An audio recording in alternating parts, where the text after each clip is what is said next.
Video మీకు నచ్చుతుంది అనుకుంటున్నాం. దయచేసి ముందుగా లైక్ చేయండి, షేర్ చేయండి, మా ఛానల్ని సబ్స్క్రైబ్ చేయండి. ఇలాంటి మరిన్ని భారతీయ రహస్యాలను మీకు అందించేందుకు ఇది మాకు బలాన్ని ఇస్తుంది. ఒక నగరం ఉంది. ఆ నగరం సముద్రంలో మునిగిపోయింది. కానీ అది మామూలు నగరం కాదు. అది శ్రీకృష్ణ పరమాత్మ యొక్క రాజధాని ద్వారక. ఇప్పుడు మనం తెలుసుకోబోతున్నాం ద్వారక రహస్యం గురించి. ప్రాచీన భారతదేశంలో శ్రీకృష్ణుడు యాదవులపై జరిగిన కలహాల నుంచి రక్షించేందుకు మథురను విడిచి సముద్ర తీరాన కొత్త నగరాన్ని నిర్మించాడు. అదే ద్వారక నగరం. ఈ నగరాన్ని విశ్వకర్మ దేవుడు నిర్మించాడని పురాణాల్లో చెబుతారు. ద్వారక అనేది ఆ కాలంలో అత్యంత శ్రేష్టమైన నాగరికతగా పేరుగాంచింది. అందమైన మర్మమైన శిల్పకళ, బంగారు తలుపులు, వెడల్పైన వీధులు, నదులు, సరస్సులు, తోటలు. ఇది కేవలం నగరం కాదు, ఓ స్వర్గధామం. అయితే ఈ మహానగరం ఎలా మాయమైంది? ఎందుకు సముద్ర గర్భంలో మునిగిపోయింది? ఇదే అసలైన రహస్యం.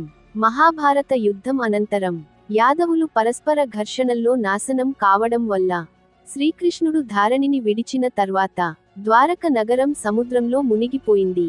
ఇది పురాణాల్లో చెప్పబడిన విషయానికి. కానీ ఇది కేవలం పురాణమా లేదా వాస్తవ చరిత్రనా?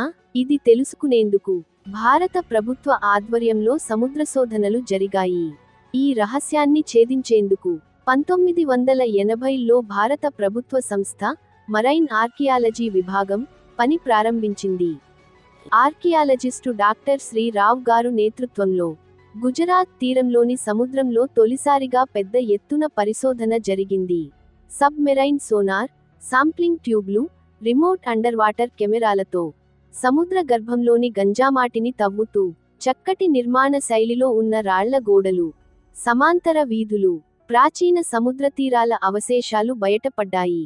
శిలాఫలకాలపై గీయబడ్డ ఆకారాలు, చక్రధ్వజం వంటి గుర్తులు. ఈ అన్ని ఆధారాలు చూసిన తర్వాత శాస్త్రవేత్తలు ఒక విషయానికి స్పష్టంగా చెప్పారు. ఇది పురాణాల్లో చెప్పబడిన ద్వారకే కావచ్చని. 1990లో యునెస్కో సహకారంతో మరిన్ని ఆధునిక పరికరాల సహాయంతో పరిశోధనలు మరింత లోతుగా జరిగాయి. అందులో బంగారు నాణేల వంటి వస్తువులు, మానవ నిర్మిత నిర్మాణాల ధృవీకరణలు వచ్చాయి. దీనివల్లే శ్రీకృష్ణుడి ద్వారక నగరం కేవలం మిథ్యం కాదని, ఆ నగరానికి ఆధారాలు సముద్రం అడుగున కనపడుతున్నాయని ప్రపంచానికి తెలిసింది. ఇది భారతదేశపు అతిపెద్ద సముద్ర పురాతత్వ కనుగొనలలో ఒకటిగా నిలిచింది.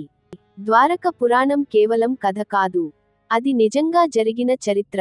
మన పురాతన నాగరికత ఎంత శక్తివంతంగా ఉందో ఈ ద్వారకే ఒక ఉదాహరణ.